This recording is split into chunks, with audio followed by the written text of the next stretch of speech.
നമ്മുടെ വിവിധ മേഖലകളിൽ നമുക്ക് പ്രത്യേക ഒരു പാക്കേജ് കേരളത്തിന് വലിയ തോതിൽ സാമ്പത്തികമായി വെട്ടിക്കുറവ് വന്നെന്ന് എല്ലാവരും അംഗീകരിക്കുന്നതാണ്. കണക്കുകൾ സംസാരിക്കുന്നതാണ്, രാഷ്ട്രീയമല്ല സംസാരിക്കുന്നത്.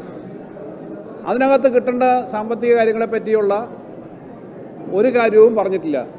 രണ്ടാമത്, കേരളത്തിൻ്റെ മാത്രമല്ല ലോകത്തിൻ്റെ ആകെ മനസാക്ഷിയെ ഞെട്ടിച്ചൊരു സംഭവമാണ് പിന്നെ വയനാട് മുണ്ടക്കൈ ചൂരൽമല ദുരന്തം. അതിനകത്ത് ഒരു പാക്കേജ് ഏറ്റവും ന്യായമായ കാര്യമാണ്, അതിനകത്തൊന്നും പറഞ്ഞില്ല.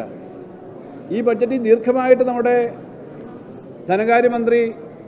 കേന്ദ്ര ധനകാര്യമന്ത്രി പറയുന്നത് ഇൻവെസ്റ്റ്മെൻറ്റിനെ സംബന്ധിച്ചും എക്സ്പോർട്ടിനെ സംബന്ധിച്ചും ഡെവലപ്മെൻറ്റിനെ സംബന്ധിച്ചുമാണ്. കഴിഞ്ഞ ഒരു ദശാബ്ദത്തിനിടയിൽ അല്ലെങ്കിൽ 2 ദശാബ്ദത്തിനിടയിൽ ഇന്ത്യയിലുണ്ടായ ഏറ്റവും മേജറായ എക്സ്പോർട്ട് പ്രൊമോഷൻ സ്കീമാണ് വിഴിഞ്ഞം. ആ വിഴിഞ്ഞത്തെപ്പറ്റി ഒരു കാര്യവും പറഞ്ഞിട്ടില്ല. കാരണം എക്സ്പോർട്ടിനുള്ള വിൻഡോ ആണല്ലോ ഈ വലിയ തുറമുഖം. അതിനെപ്പറ്റി ഒന്നും പറഞ്ഞിട്ടില്ല, അതിന് പണം പ്രത്യേകം തന്നിട്ടില്ല. പിന്നീട് മേജർ സ്ഥാപനങ്ങളൊന്നുമേ കേരളത്തിൽ വന്നിട്ടില്ല. ഏറ്റവും ന്യായമായി അനുവദിക്കേണ്ട സ്ഥാപനങ്ങളൊന്നും വന്നിട്ടില്ല.